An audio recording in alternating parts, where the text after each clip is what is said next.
Hey YouTubers, thanks for checking out the video today. Today's lure review is going to be on a top water bait called the Jackall Pompadour.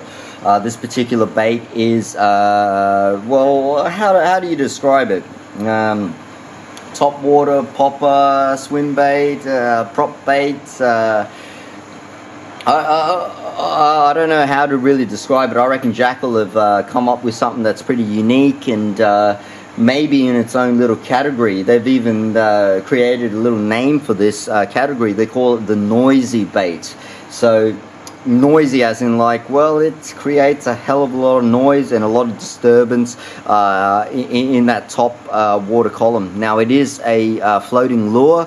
It will be fished higher in the water column. It does not sink in any way, shape or form. It is for fish to look up at and smash once they see that that noisy bait creating the disturbance and pissing them off way too much. So this particular bait looks real odd. So I really bought this bait, guys, because it just is really weird. It looks weird. It's very unique. It's very different. I've had a chance to use it. I've had mixed results. I'm pretty honest. So it's you know, I've caught some fish on it. Not as much as maybe what I thought I would have, but I think it's actually quite unusual. And if you got a real aggressive fish that's that you piss off enough, I reckon this would be the bait to cause that strike. So, like I said before, it's got a whole. How do you describe this? Like, is it, you know, obviously it's a top water bait.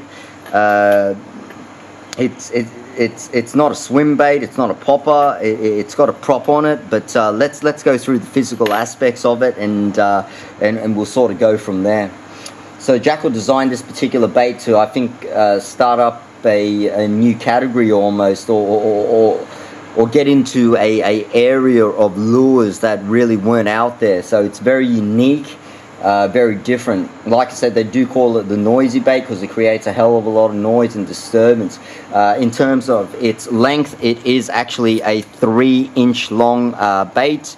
I know those wings are in the way, but if I just sort of hold that there, about there, they claim it's about 3 inches, but after measuring, guys, it's actually about 3 inches, maybe 1/8. Okay, so it's a little bit longer than 3 inches. In the metric system, it's going to be approximately about 80, maybe just under 80 millimeters there. It does have these wings on it. They are made out of metal material, and they do fold up like this and open up like this as well. So they have this flapping look to it as well. Now, the reason, you know, you would have seen baits around that are available that have wings like so, to cause a certain disturbance in that in the top water column there. And the reasoning why they have this particular design is because as you retrieve it, you're going to see almost a freestyle swimming action. It's going to have this sort of swimming action. It's very hard to describe, but it looks like the fish itself is trying to do a freestyle stroke through over the water. Now, the reasoning as to why they've got hinges here and this design here is because as you cast it, it'll fold up, and then as you start to retrieve it, it'll go back like that. So obviously it's got to do with some form of casting technology. And guys, I can tell you now, you look at this bait and you just think probably like, oh, it's not going to cast very well. Well, it does. It actually flies real well, and it's really surprising considering its weight. It is a 1/4 of an ounce. It flies real well, and it casts real well as well. So yeah. Now it's got really large hooks here. Okay, they're certainly not short shank. They're quite yeah, I don't know if they're short shank or long shank. They're around a medium, but anyways, they've got really large hooks. They're very sharp hooks as well, guys. One thing I did notice with the standard hooks with this particular Jackall bait, after using it extensively, I found that I actually they're incredibly sticky hooks. All right, so I'm very, very impressed with these particular hooks. I don't know what manufacturer makes them. If you know, please comment below so I get an indication of as well. I haven't researched into that. It does have a prop bait, so as you're retrieving it and as it's swimming through the water, the prop's going to be working as well to cause a disturbance. But what's really impressive about this bait is the technology behind here. There is a screw here that obviously would go through this section of the tail end of the lure, and there's a gap in here that lets this shaft at the end free flow here. Now this supposedly will help fish. Once you hook a fish, if it is hooked in the tail treble there, there's more chance that you're going to be able to land that fish and hold on to that fish as well. I believe that is true from my experience with the fish that I've caught on the end here. Look, I felt that it helped out with being able to keep the fish on. Okay, this particular color is the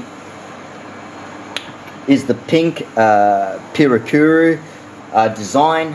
It does have a light belly, a little bit of a red or more so of an orange throat, moving on to a pink / orange design with stenciled gills there, and a very dark back as well.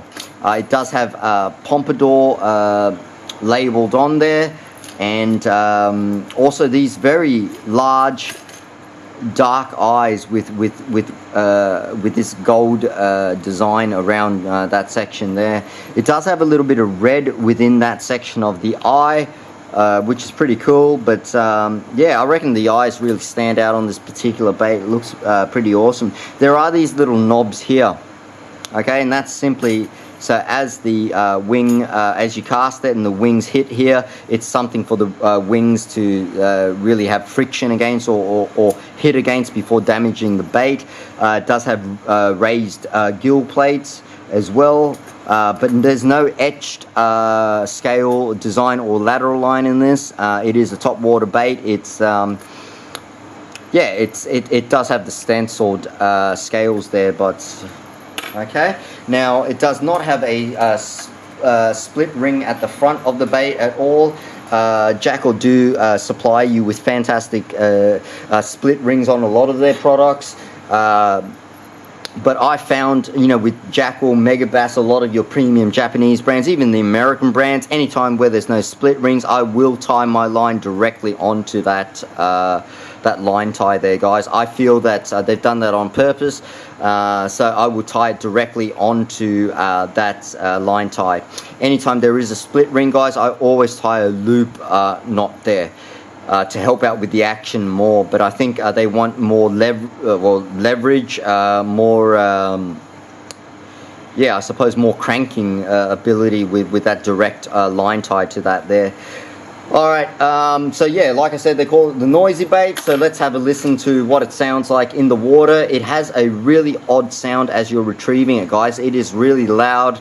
It almost sounds like a running toilet that you need to fix, but it certainly creates a lot of attention. So like I said, whether it works well or not, for the species that I've been chasing, it has done a good job, but I reckon this here would be more suited to your basses in the fresh water. Okay, stick around for, like I said, the video. It's going to be underwater and also footage on top as well. And if you like the video, please click like and also click subscribe if you want to check out more lure reviews in the future. If there is any questions, please comment below, and please comment if you know what trebles they use here as well, because I haven't looked into that. And yes, stick around for more lure reviews, guys. Thanks for supporting the channel. I'll catch you around next time.